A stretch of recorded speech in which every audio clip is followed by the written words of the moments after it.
देश में विपक्ष कमजोर कभी नहीं है, न हो सकता है, क्योंकि 60% जनता हमेशा व्यवस्था से नाखुश है या व्यवस्था से उसको शिकायतें हैं या उससे बेहतर एक्सपेक्टेशन है। तो विपक्ष तो होता ही होता है, डिपेंड ये करता है कि जो विपक्षी पार्टियां हैं, फॉर्मेशन है, उसको कितना वो कैपिटलाइज कर पा रही हैं, कितना गैल्वेनाइज कर पा रही है। तो विपक्ष आपको दिखेगा, वो विपक्ष शुरुआती दिनों में कम से कम अगर पार्टियों के फॉर्म में न दिखे तो वो आपको जनता की ओर से दिखेगा। फिर मैं आपको आंकड़े बता देता हूं। पहले जो 14 से 19 का जो टर्म था मोदी जी का, संख्या 2019 से 24 के मुकाबले कम थी, लेकिन एक सिग्निफिकेंट पब्लिक प्रोटेस्ट एक ही हुआ, वो लैंड एक्विजिशन बिल पर हुआ था।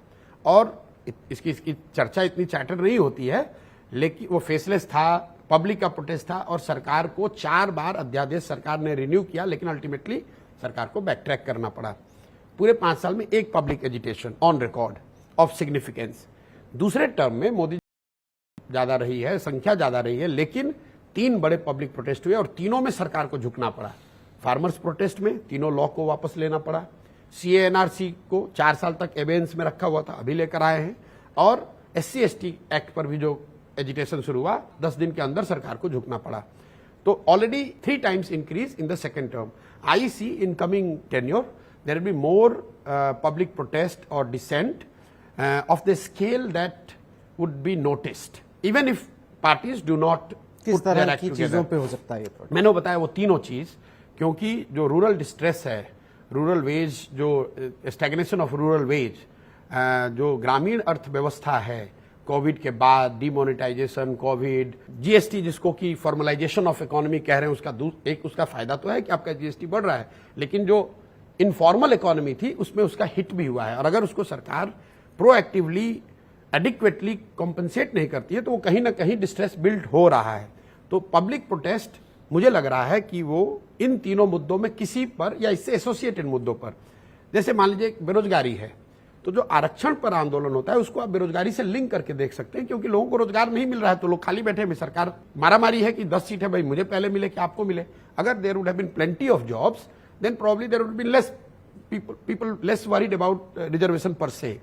तो मुझे लगता है कि ये तीनों मुद्दे सरकार के लिए हेडेक बने रहेंगे और इसको लेकर पब्लिक प्रोटेस्ट आपको देखने को मिल सकता है। जहां तक आपने कहा कि विपक्षी पार्टियों का भविष्य, if Congress willing and able to change the status quo in their leadership, in their approach, I think they would have a very good chance going forward, because 15 साल की एंटी इनकम्बेंसी हो गई होगी। जब आप कह रहे हो कि लीडरशिप बदलने की जरूरत है, स्टेटस को बदलने की मैं जरूरत है, लीडरशिप बदलने की सिर्फ बात नहीं कर रहा हूं, एक तो माइंड सेट है। देखिए, आप जो कांग्रेस को या राजनीतिक पार्टियों को करीब से देख रहे हैं, वो ये बताएंगे कि बाय एंड लार्ज कुछ चेहरे बदल सकते हैं, अहमद पटेल की जगह वेणुगोपाल आ गए होंगे, लेकिन जो कांग्रेस के फंक्शनिंग का जो तरीका है, डिसीजन मेकिंग है, वो बाय एंड लार्ज 14 और 24 में बिल्कुल बदला नहीं है, बिल्कुल नहीं बदला है।